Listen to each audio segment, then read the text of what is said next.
Okay, so like, picture this, right? You're really into this idea, this, I guess you could call it a social and religious code. Pretty strict.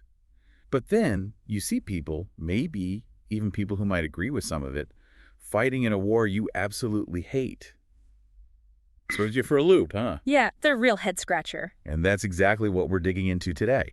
We're talking about folks who support this idea of white Sharia, but at the same time, they're totally against Chechens fighting in Ukraine. It's kind of wild when you think about it. It's like, where's the line?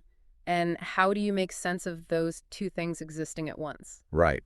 And the source we're looking at today really gets into the weeds on this. It's saying, hold on, let's not oversimplify things here. This isn't just some Islam versus Christianity showdown. It's way more complicated. Yeah, like even just saying Chechens can be tricky. People hear that and they often jump to certain conclusions. Because they think, like, oh, Islam. Exactly. But it's important to remember, Chechens are Caucasian. They have their own distinct culture and history. Totally. Yeah. And that history, especially with Russia, is, well, it's a whole thing. It's centuries of back and forth. Chechnya wasn't always part of Russia, right? Right. They had their own ways of doing things, their own structures and traditions. It's key to remember that. It's like, imagine, say, the Cossacks back in the Tsarist army. Ferocious warriors, but they held on to their own unique identity within Russia.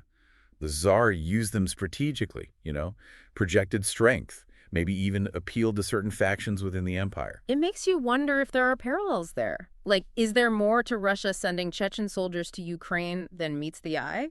Right, and this is where it gets even more complicated. Our source points out that a lot of the people protesting the Chechens in Ukraine, they're the same ones who are really into this idea of white Sharia. And that's the paradox. It's like, how do you reconcile those two things? It's a real challenge to wrap your head around. It's almost like they have this very specific worldview, but then reality throws a curveball. Like, how do you fit this very complex conflict into that framework? It doesn't quite work, does it? It really makes you think about the limits of ideology when it clashes with the messiness of geopolitics. And honestly, it's a good reminder for all of us. Like, maybe we shouldn't be so quick to simplify these global conflicts. Totally. It's so easy to fall into that trap of us versus them thinking.